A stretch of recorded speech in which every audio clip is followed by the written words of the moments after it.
Hello everyone, I'm Professor Margaret Rogers Van Coops and you're listening to Journey into an Unknown World. I've been doing this show now for a number of years and it's always been a half-hour show, but recently I've decided to do an hour show. And for those of you who've just landed here, this is not a show where I interview people or, push a product. The only thing I mention occasionally is a book or something that I've written that will help you. But generally what I like to do here is to share knowledge and wisdom that I have acquired throughout my life. And right now I'm looking at the changes that are happening from the Piscean Age into the Aquarian Age, but I'm bringing it down now into our experiences over the last 150 years, shall we say, where we can see the end of the Piscean Age and the overlap of the Aquarian Age. And these are great ages, not just the 300 years. I'm talking thousands and thousands of years. So what we're looking at here is a transformation, an evolvement. So when we go back to the times, for example, of the Great Flood, that was also a period of change between great ages. And of course, when you get a great flood like that, everything's practically wiped out. And there's always a few that survive, and trees and plants and insects and animals who go on to procreate the earth again in a new form. But at the same time, I think we're absolute idiots if we believe that we've only ever had humans and that we've evolved from apes. We know now there's too much knowledge that's come to us. So this is where I want to talk about how the overlap is happening with us on an everyday level. If we go back to, let's say, mid-1800s, we had a very clear class distinction in the West. We had men ruled and women followed behind. We weren't allowed as women to be in public and demonstrate our education. For example, Madame Curie was put down many, many times until they realized that what she had discovered was amazing. And then the next thing that happened, everyone was getting burns and ill and sick, and that's when she learned that what she'd actually invented or found, which is better to say, uranium, was actually not a good thing after all in her time.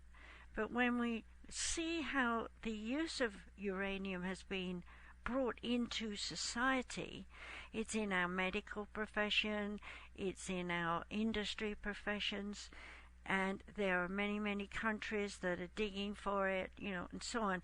So it's become popular in a way that we want to have uranium. But when one of those plants blows up, i.e. the one in Japan, then we're all threatened because we might find our thyroid is not working, and if it's really bad, we might not be here anymore. So, what am I saying here? Technology has always been an attraction to us. We always want to know more. We want to learn more. But inside us, emotionally, there is a fear of change. There is a fear of learning more. What is it that stops us from learning more? It's fear of failure. Now, everyone is taught at a very young age, you have to go to school and you have to learn to read and write and you have to pass exams, and if you're lucky you'll get a high grade and get into a university, and if you're even luckier you'll get a grant, and so on and so forth. And a child is set up to think about their future. But they're a child and they have no idea what the future is going to be like, so they're still going to come back and look at what was in the past. I'm sure if we go back to the 1800s again, that Edison had no idea what Las Vegas would look like. Okay? We all have a place in society. Even animals have a place in society. Even insects have a place in society. Even fish, even birds. There isn't anything that you can think of that is living that doesn't have a purpose in the wholeness of our earth. What I see when I look at the ending of the Piscean Age is our absolute abuse of animals, of plants, of trees, of the ocean, of lakes and rivers and ponds. It goes on. Water is contaminated in so many different ways, from garbage being thrown out without caring about what lives in wherever you're throwing that garbage. The only thing that seems to do well is the rats. And of course rats are carriers of disease. So we're not doing ourselves any favours by relying on rats to nibble at bits of plastic and so on and so forth. And of course they get that in their body and it'll kill them. So what I'm saying here is we have this destructive nature that comes way back, like 2,000 years before Jesus. We were all about, oh, there's a ring on that person's finger. I want it. Take it off. No, I can't. Okay, I'll cut your finger off and take it.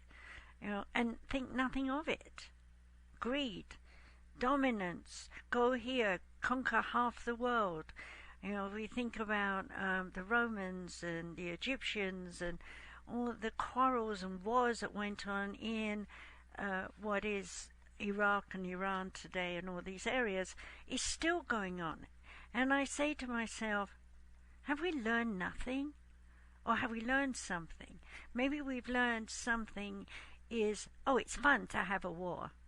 Or maybe it's good to have a war so our finances increase and we can invest and make more money out of a poor country somewhere.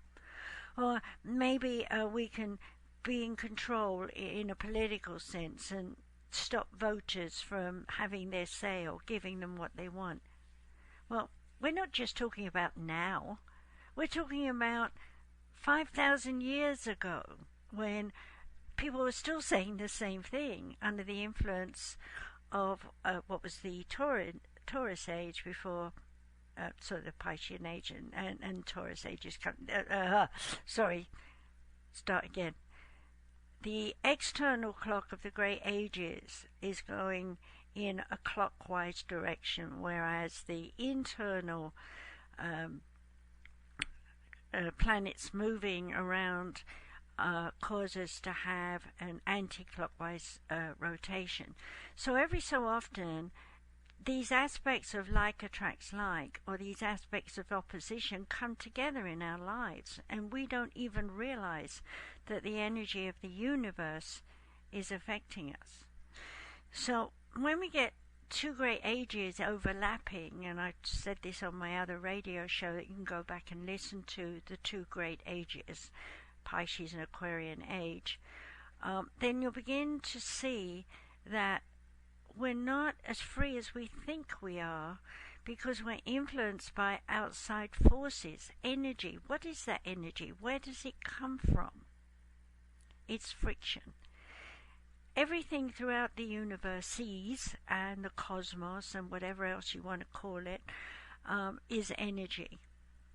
And energy has friction, and when it's really very aggressively frictive, that's a word, then we have an explosion of energy. And out of that explosion of energy comes gases, and gases cool, become liquid, and liquid becomes solid, and we have a rock. Likewise, if we take a ruby and we pass energy through that ruby, it will create a beam of light that has been proven to cut through 2-inch thick steel plate, make a hole. Now, if we know that, why haven't we learned to fly on the energy of light through prisms? That was something that was very big in the 90s. Well, actually 80s through 90s. People were getting quartz, and they were wrapping wire around it, like copper wire, or mixing music with it and getting resonations. And everybody thought this is the new way of healing self. And indeed it was. In fact, I invented my crystal acupuncture, which if you want to know more about, you can find the books on Amazon. Breakthrough Therapies, Crystal Acupuncture and Pterogram Therapy. That's a theory and stories. And then the twin to it is the book of crystal acupuncture and pterogram therapy diagrams. And I'm happy to say that that's going to be marketed next year sometime, so you'll be able to buy them in places like Walmart probably. We'll have to see where it goes, but I know it will go somewhere because this is the future. And if you've been watching your grandkids or you're a mother of young children, you know that your kids already like to paint stones. They like to play with, agate stones and quartz stones, and they want to pick them up and take them home. And you should encourage that, because these children's brains can attune to the vibrations of energy as it passes through a crystal. In like way, if science learns how to use what they learn by passing energy through a ruby to burn something through steel, they already know we have power through sound. But scientists are holding it back. Why? Because the Piscean Age was all about hold on to, keep control of, and allow yourself to be piling up money for yourself to retire with boats and planes and whatever on the top level. Meanwhile, the people down the bottom of the chain are being given little shut your mouth kind of presents, a little bribe here and there, shall we say, or a little bit more money in their wages to look the other way.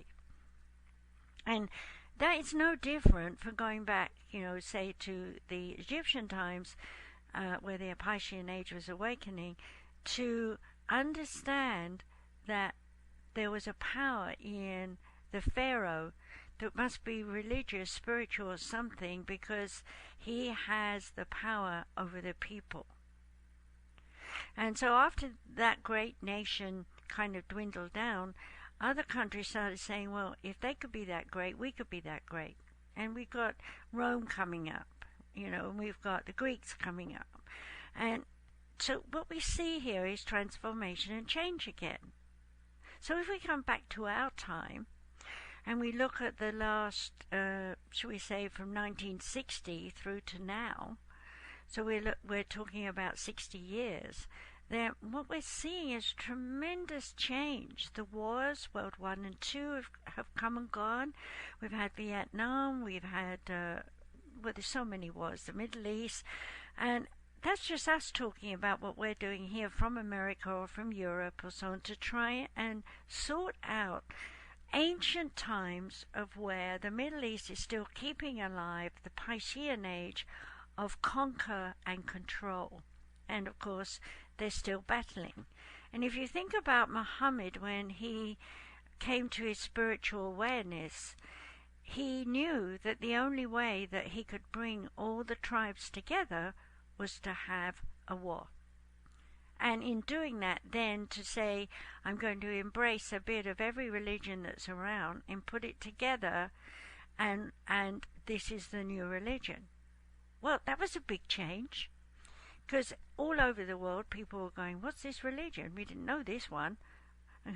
So what you have to understand is that there are great people who get born, who come down and leave us a present of something, but it doesn't come easily for them. It comes at cost to their body, their mind, their soul, and everything they do. And if you look back through history, you're going to see in the Piscean Age many great leaders who were killed, including Gandhi. But in this new Aquarian Age, it's a different story. It's going to take a while for us to get the gist and live with the Aquarian Age, but what it's all about is listening, understanding, gathering together in sharing, and come up with a completely new way to live. And bearing in mind we're evolving technically at great speed, life is picking up. We're going faster and faster and faster. And, I use this another analogy. If you were to drive your car down the high street at 100 miles an hour, you would know there's shops, but you wouldn't know what shops, and you wouldn't know what was in there, because you never stopped to explore and to understand why you got the car in the first place and why you're going at such speed and that you could have an alternative to slow down and see something differently. Well, in a way, that's what the Aquarian Age is doing right now for us who are still believing and listening to the energies of the Piscean Age. So having the virus, for example, is a catalyst all around the world where people are passing over or very sick. But underneath that, something else is rising, isn't it? People are standing up now. We want our country to be run differently. So we have a lot of civilized people, speaking and teaching and talking about their ideas, and then we've got a whole bunch of other people who are poo-hooing it, and others who are saying, yeah, here. And then we go to the other side of the fence. We've got the Middle East still warring. Haven't they learned anything over all these thousands of years yet, that war doesn't work? Haven't we, who go out to save those countries, haven't we learned that we're sticking our nose into someone else's business? Why do we do that? Because the Piscean Age is still saying you need to be in control. You want to control the trade. You want to control the presents that you have in your house, things that you want to be able to buy or sell. Whatever it is in some way, your Piscean upbringing has motivated you to keep trying to make more money, have more things, live a high society standard. Well, if everybody lived that way, where would the workers be? Who would go and pick up our trash? Who would come and fix my electricity when it doesn't work anymore? Those people are vital to this change because they're the workers who know. Now, I'm going to make an analogy that I learned from, I was about 14, I think, or 16, somewhere around that age. I used to go up to the common land in England and sit there amidst all the great big oak trees and, not palm trees, that's in America, the great chestnut trees, my favorite, beautiful blooms, and I would just sit up there and read. It's nice and quiet and the birds are twittering away and so on. And all of a sudden, as I'm reading, I have Socrates in my mind, and he said to me, "Do you like the ants?" And I looked down and I had ants all crawling over my feet and about to come up my pants. So I immediately wanted to jump up and run away, and he commanded me almost. It was a very strong voice that said, "Sit and watch and learn." So I stayed there with these ants, and I started to notice that as I was attuning with Socrates, our energy was building, and the ants were going off my feet. They didn't run up me looking for more water or whatever they were looking for. They decided I wasn't a threat, and they left. And it was then that he said to me, "Do you realize why they survive?" And I'm like, "Well, no, yes." I didn't know what he was really asking. He said, "Well, let's look at the life of an ant farm." Now, we didn't have those things in school when I was a kid. And he went on to explain how there are warrior ants, there are ants that hunt for food, there are ants that take care of the queen ant by helping her birth her eggs. And she's a great big blobbing thing, doesn't even look like an ant, poor thing. Can you imagine just being an egg producer morning, noon and night? But no, she's her royalty. She's the blessed one. She's the purpose of their existence. Without her, what are they going to do? They don't know. So they have to also have protectors who are the guard in her little area who will protect her from any invasion of any kind. Now, we also have ants that would take the eggs and park them in another area under the ground, and they will nurture those to make sure those little ants get born, because they know that as fast as everyone is born, one is second, so every one is second and is dying. This is intelligence, okay? This is how we are we are intelligent too. And we have our soldiers, and we have our food growers, and we have our medical people who take care of us when we're sick and ill and weak and so on. You see the parallels? What he was showing me all those years ago is the human race is not any greater than an ant. And that we must be able to recognize and acknowledge that these ants all over the world, and there's so many of them, and they've all got their little burrows and, little nests and whatever they want right next door to one another. But the ant in the house next door, as it were, doesn't talk to the ants in the house next door to that. They learn to keep separated. Now, when you think about our history, going back to the early 1800s, even though there had been shipping and trading, of course, long before that, i.e. Magellan and so on, discovering the earth and doing all those things, whatever they were doing in trade, it was relative to, oh, we haven't got that in our country, I want to have that. For example, tobacco. Okay? And so everybody in England, when the Queen got to taste it, decided they liked it, and Elizabeth was smoking first, and so everybody else was smoking. Did they know about cancer then? Of course not. And here we are, all these hundreds of years later, got rules all over the place, no smoking anywhere near this building, and people are realizing how harmful it is because it gives you cancer of the lungs and so on. And we're thinking, okay, we've evolved. But have we? Because now we're smoking marijuana legally, and we're smoking CBD, but it's medicinal. Now, I channeled in England open house night when people from all over London would come. There'd be about 40 people in my living room, all crammed together, to hear what Spirit had to say.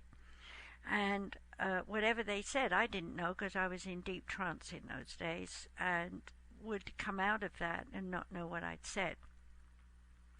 And this person came up to me and said, thank you for telling me about, I have to stop and think of the word, so long ago, cannabis. Thank you for cannabis.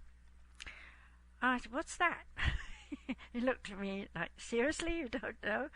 I said, no, what is it? So then he said, it's marijuana.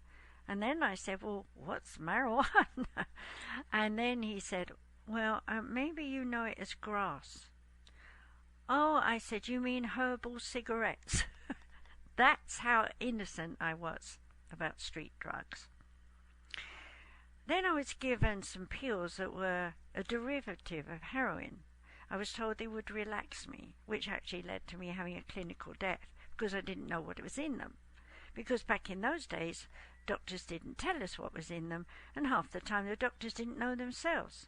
And now today, fast forward to where we are today, we have so many medicines with so many side effects that every commercial tells you, smiley face, this is wonderful, helps you wonderfully well, but it does this and this and this and this and this and this.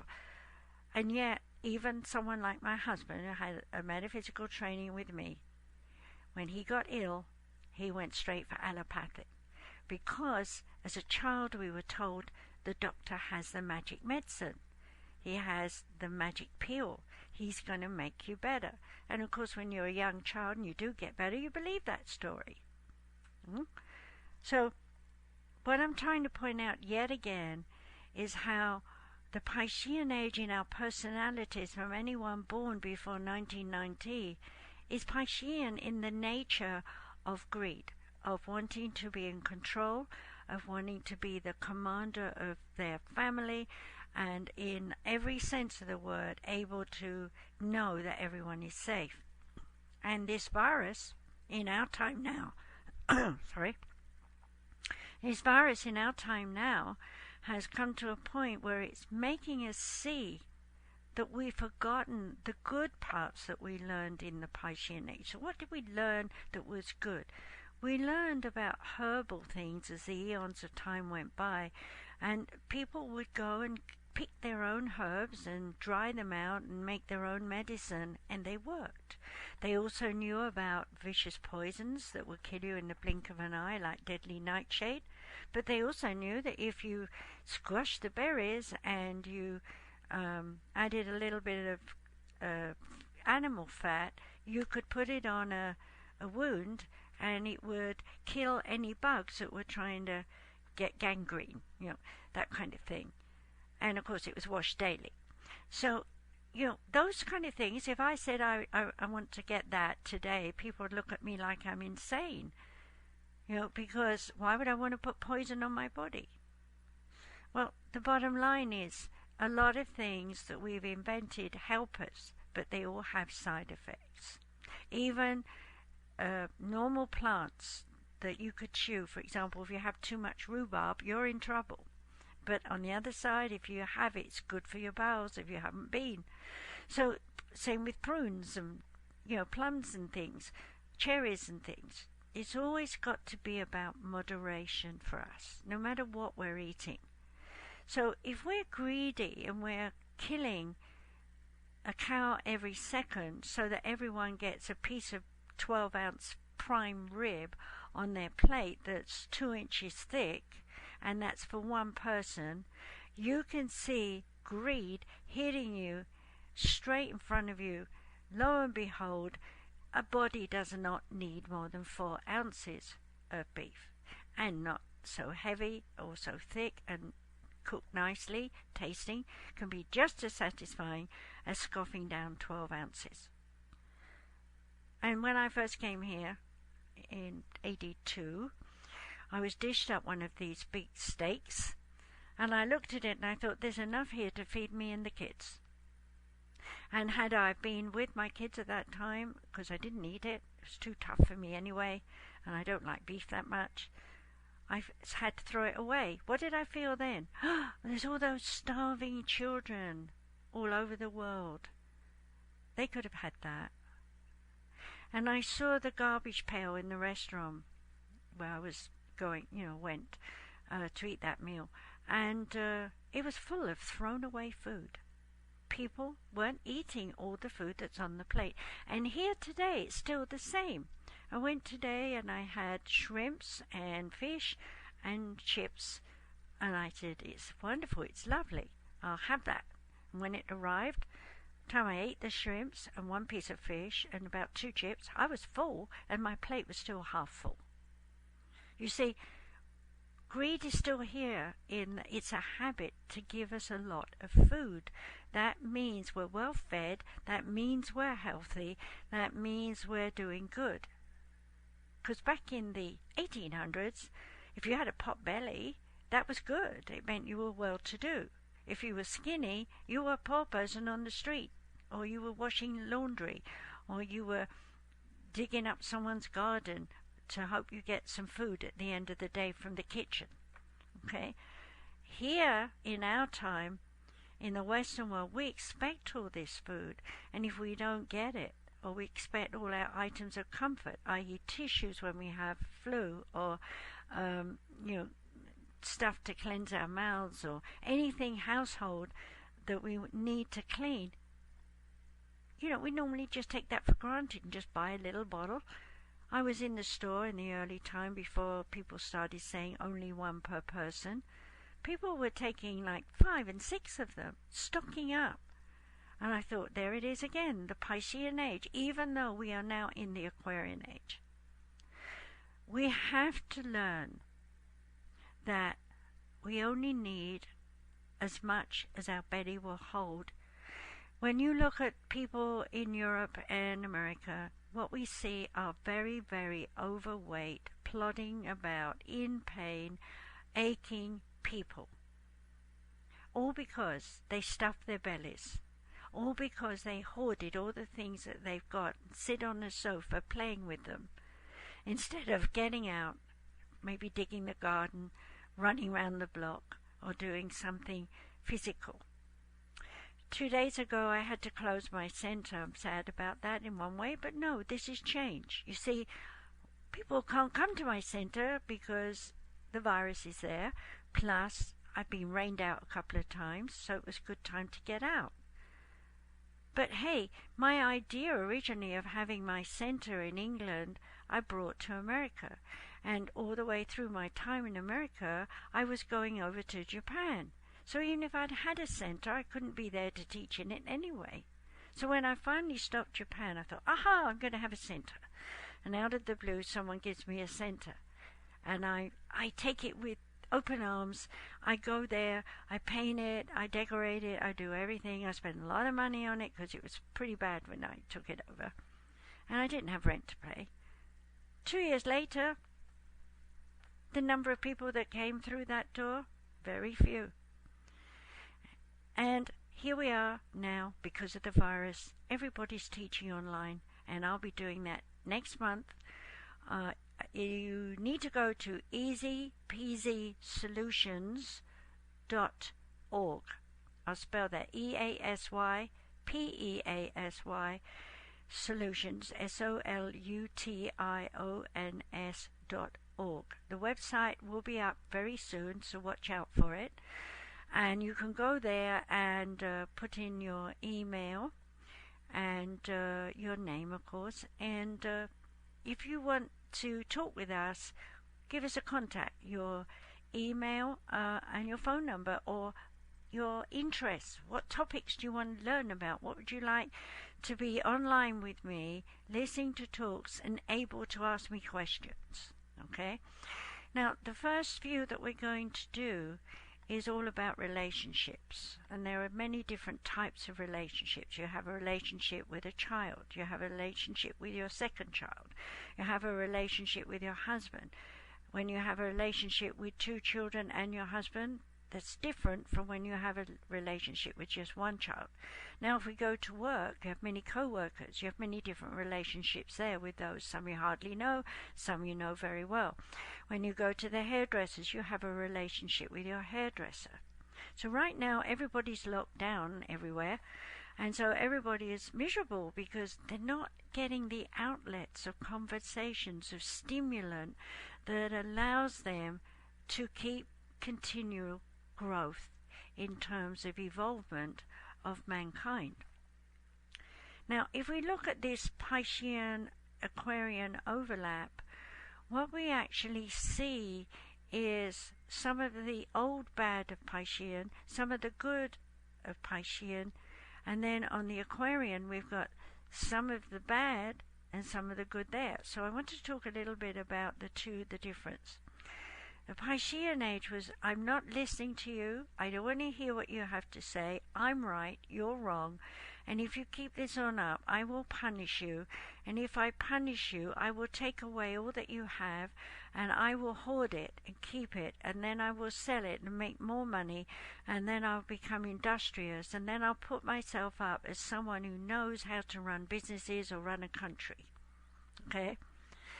Well, we can look back and see what history did there. It evolved slowly over time with people pushing for change, even in the Piscean Age. Okay, I remember all the strikes in England, and we had one after another. First it was the gas, then it was electric, then it was the coal, and then it was food, something to do with food arriving in the stores. All these unions were rising up. They were the common workers rising up and saying, hey, without us working, you wouldn't have the food, or you wouldn't have the heat, or you wouldn't have the air, whatever it was. And so I'm saying here, look at us now. We've got sun energy. We've got wind energy. Why do we want to have coal? That's like going back to the 1800s. We've got cars now that burn fuel, but we've also got cars that run on batteries. The next step is to have cars and heating and lighting and source of energy from sound. Sound is reverberation, resonation, and it goes a very long way. We've got enormous telescopes up watching, looking at the sky. We've got great big dishes trying to pick up sound from other planets to prove that we're not the only species on this planet. right? But the truth is, it's technology driven. We want to know more. We want to go further. We want to go beyond now. And when we say that, we're not really saying we have to fly to Mars or something.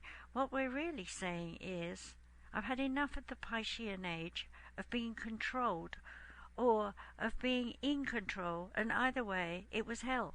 Because it was always battles, it was always arguments, it was always loss and gain, loss and gain.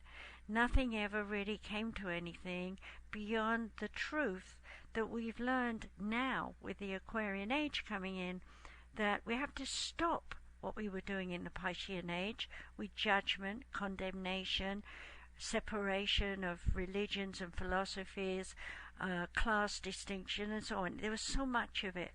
Okay, now we are beginning to understand that we are humans, and as humans we are one race. Now, just because I look Chinese or I look Italian or I look French or something else, and I speak a different language, it doesn't make you inside a different person, but it does make you someone who is hooked into your nation. Because that doesn't go away. It's called loyalty. It's called upbringing that says, I'm British or I'm American or I'm French or I'm Italian. That's just Europe. But, if we go into India, we've got many different religions there, just as we have many different types of Christian religions, and we have a melting pot. We have Jewish, we have Indian, we have Hindus, it's too many to mention. But what I want you to understand is we're entwining those religions because the metaphysical age has finally started to emerge. Everything that we did in the Piscean Age, metaphysically, was always there. Like the Romans would go and see the seer or the oracle with the Greeks, and say, should I don't know, should we sow corn, have my men sow corn next year? Joseph, for example, was able to tell the Egyptians that they would have 7 years of good food and then 7 years of famine when they had the dream was about the cows, remember? I'm sure you've all studied that somewhere at some time.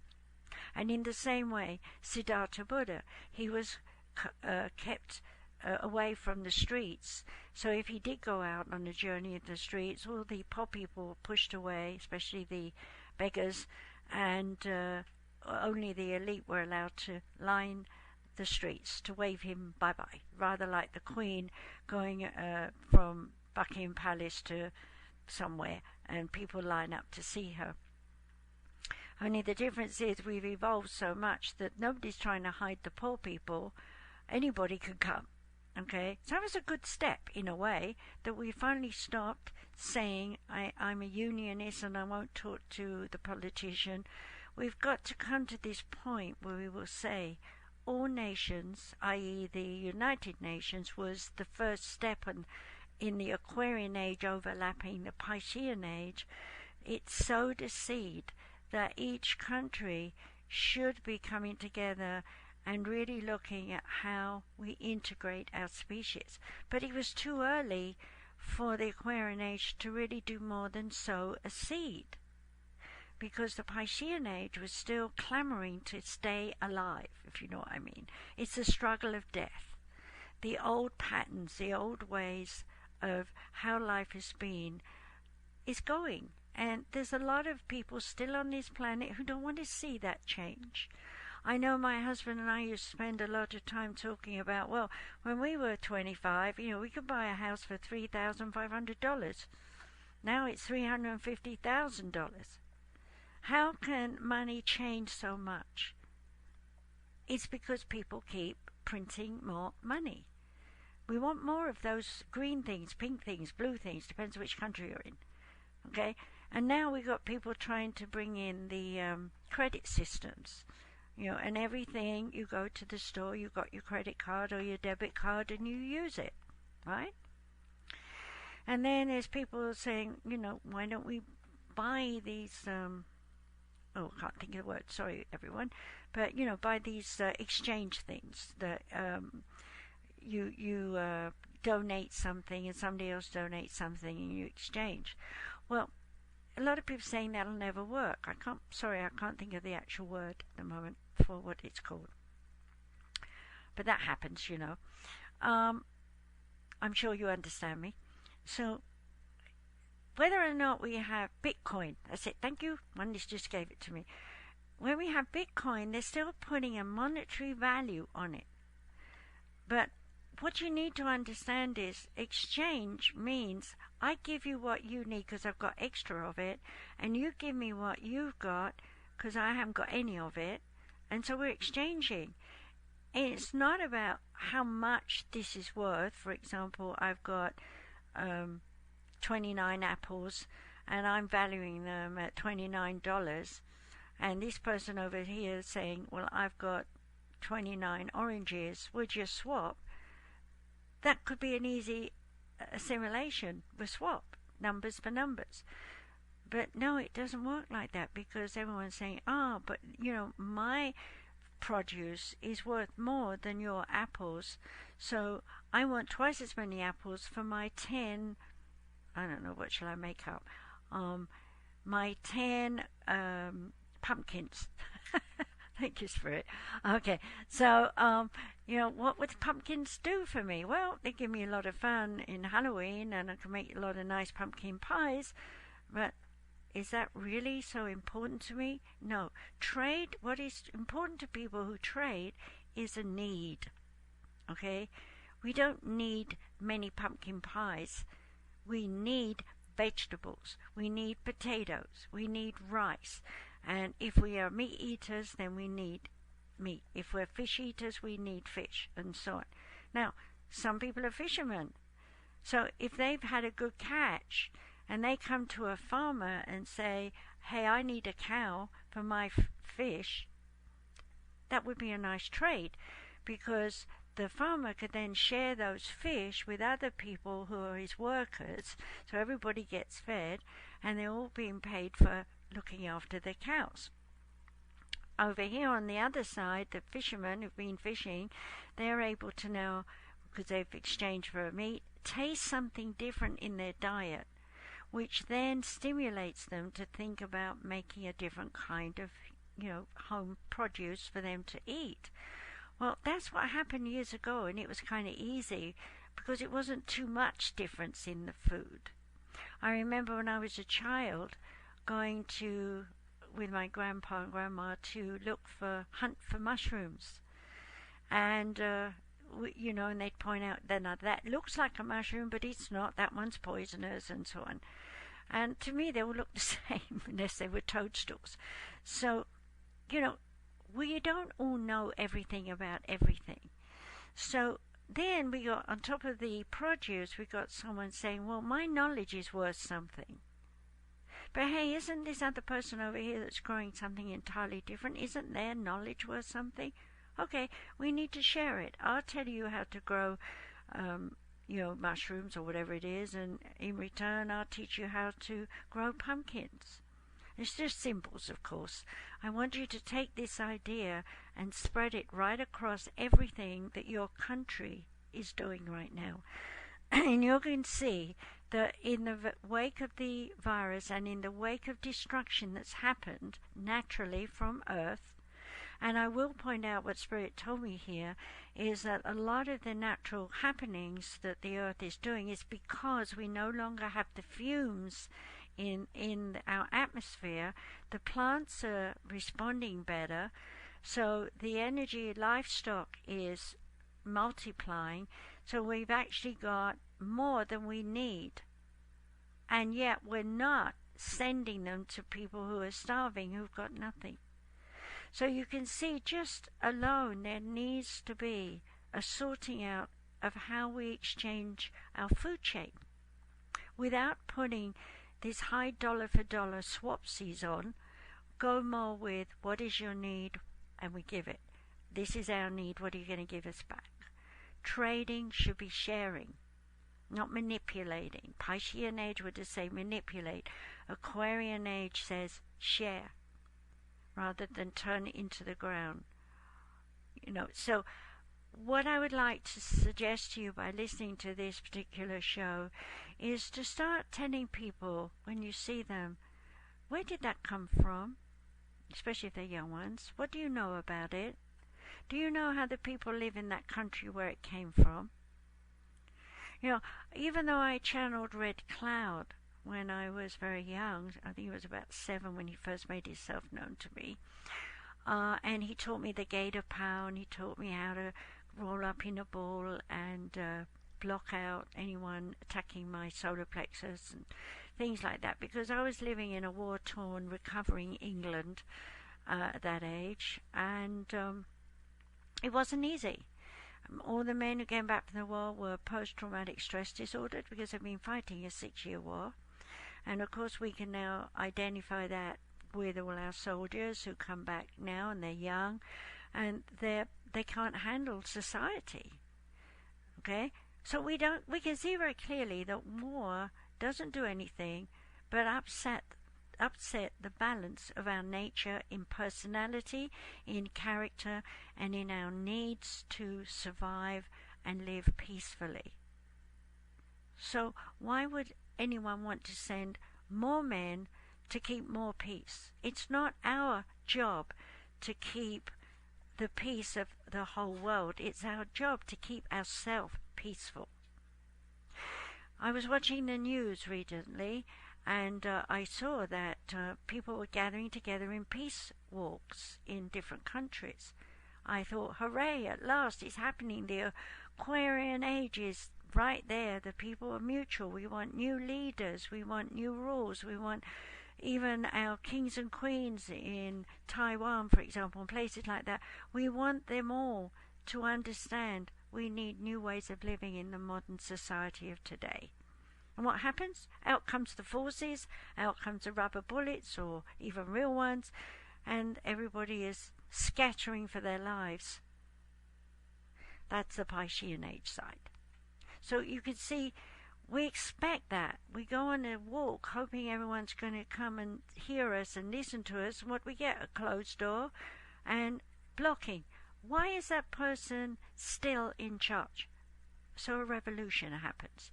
But the problem is the person who leads the revolution is a revolutionist in that they want the seat. They want the power. They wouldn't be able to get people to rise up and follow them if they didn't speak in a powerful way. But when they get on that chair and they have that position, are they mellowing out? Are they listening to the people? Well, in the Piscean Age they weren't. But in the Aquarian Age, they will. They'll come together and they'll sit around tables and they'll take country by country and they'll build a model on how each country should function productively by their own country's means and ways. And we will honor and respect one another's countries for their means and their ways. We will not try to tell them how to behave. So what happens to violence? What happens to anger? What happens to loss? All these things in the Piscean Age, they disappear. Just like I said in the beginning that I couldn't remember stuff from when I was young, and now I'm older, I get little glimpses, but I don't really have all the details. And just like I said, playing the radio record player and the radio, is all different now. I can walk around with it on a headset down the street, miles away from my house, and still be hearing the radio. So life is different. The world is different. So we have to learn to look at ourselves first. How can we be peaceful? How can we listen to our own family? How can we integrate their point of view with my own point of view? Sometimes we have to be an ombudsman. That's a go-between. And be a peacemaker. And say, hey, calm down. It's okay. Stop making faces at one another. Stop shouting and yelling. Cool it. Okay? Because it doesn't achieve anything but get you stressed, depressed, and miserable. Okay? So you've got to be in charge of you. You do not want yourself to become depressed, stressed, and miserable, do you? You want a happy family. So The only way to get a happy family, when you're all on top of one another, is to listen, watch body language, NLP, and understand neuro-linguistic programming, the tones, the sounds, the signs that someone is stressed, depressed, and that is not the time to come in and insist that your way be the right way. What that time should be is, what's up? Do you want to sit and talk? I'll be your ears, I'll listen. Okay? And then, when you've listened, what comes out of you so naturally is the counselor. Whether you're a father or mother or not, it's there in you. And that counselor will come out and say, ha, I heard this and this. But instead of saying, well, you do and you shouldn't do and you ought to do, and I'm telling you, I'm your older one, so I'm telling you, blah, blah, blah. That's Piscean. What you should be doing now is saying, okay, I've heard you. Now, here's my suggestion. What do you think about it? You premise it first. I'm going to tell you something that you might not like, but I like it because it's your turn to listen to me. Just hear me out, and then when we get to the end, you can tell me if it helps or not. Okay? Then we have a peaceful time understanding one another. Okay? And conversations like that must be practiced, must teach the children at home, in every house, in every country, in every language. Now we have another problem, and I have to get this over quickly because I'll run out of my hour soon. Whatever religion we have, it all teaches us love God and love yourself. Yet in every religion we see out there, there is judgment. It's not supposed to be any. And the judgment is, my Catholic faith is much better than yours. When my husband became ordained as a spiritualist minister, the first thing his mother said, who's an ardent Catholic, is, oh, you're not a Christian. We looked at her because she had no idea what a spiritualist was. Okay? And of course, he did do services and as a pastor, head pastor of Universal Christ Church, which I am now head pastor of Universal Christ Church, which is the umbrella. It's actually, a full title is Universal Christ Church of Spiritual Education, and my charter under that as an ordained minister is Samaris Education Center of Spiritual Studies. Okay, so education is spiritual, and we need that. We need to teach the children that everybody has feelings and everybody has negative days and positive days, and the way to get through them is to sit down, cool it, breathe, and chat. Okay? And if you still can't see eye to eye, take a walk and think about not what you would say, but what they said and what it really, really means. Because often when we're in an argument, we're so fixed on our point of view that even though we're listening, we don't hear the full story. We don't get what that person's saying. And then we say they're off their rocker or something, and we put them down. And the same can happen to you. So if we teach our families at home to listen, and like the natives have the talking stick, you should have a talking stick or a spoon, it doesn't matter what it is, but whoever's holding it, as long as they're holding it, they're able to explain their feelings, their thoughts, their ideas, and people listen. No interruptions. If you write notes down, as I said on my last show, you can always come back on it later.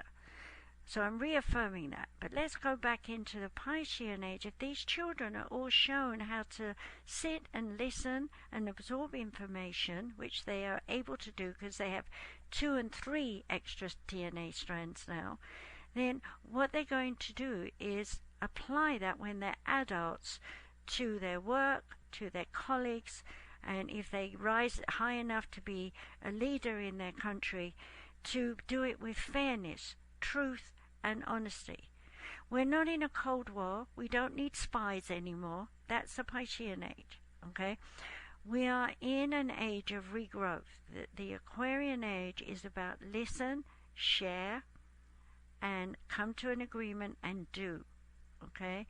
So I've seen through Spirit's eyes that the future will evolve, but we won't really have a true Aquarian period of everyday life until 200 years from now. So we're talking 2,600. And I think other people have been saying that as well. So on that note, if you have enjoyed this 1 hour show, I want you to know that I'm going to be doing 1 hour shows all the time. I do one a week, because everybody's at home and online and so on. And I'll remind you, I'm going to teach on Zoom on easypeasysolutions.org.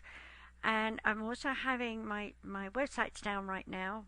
My husband's passed, so I have someone else building. You will be able to get sumariscenter.com. And I will also have sumariseducationcenter.com.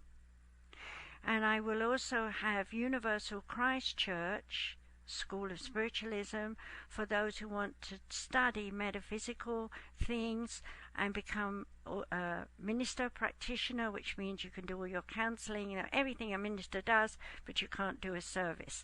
If you want to be someone who can marry people, bury people, christen people, and all that kind of thing, or whatever country you're in, then you have to do a further year of intense study on how to put sermons together and things like that, and actually be there for the people who need you.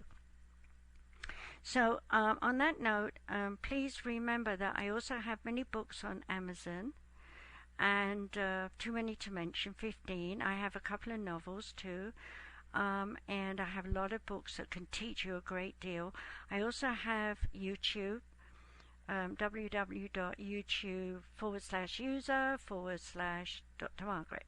I will be putting more things up on YouTube as time goes by, and even these radio shows will go up eventually, because I want as many people as they can to learn about this new Aquarian age. And as we go forward, I will be talking about relationships. I said earlier, fear, pain, anger, and guilt. And if people study with me, they'll get certificates and diplomas in time. So I have a lot to offer to people. If you're wanting to learn, then please go to easypeasysolutions.org and put your name in, your interests. You see, if I get 30 people say they want to learn psychic development, then I'll do workshops online, all-day workshops on that topic. And you will be interacting with me, doing exercises as well as learning theory. And that would be level 1 beginners. If you wanted to learn about the healing hands, Reiki, or things like that, there's so many things I teach: hypnosis, psychology, psychiatry. I have deep courses for those who really want to have careers. So on that note, I'm going to leave you and say thank you for listening to me, and I do hope that you'll follow me. If you haven't followed me before, download this, or you can go to iTunes and download all my shows that are up there, starting from I think 2010, and enjoy learning. Thank you for listening to me, and I really do appreciate the responses. I've had some testimonials lately. If you'd like to write one for me, my PR guy would love that. It doesn't have to be too long, a paragraph.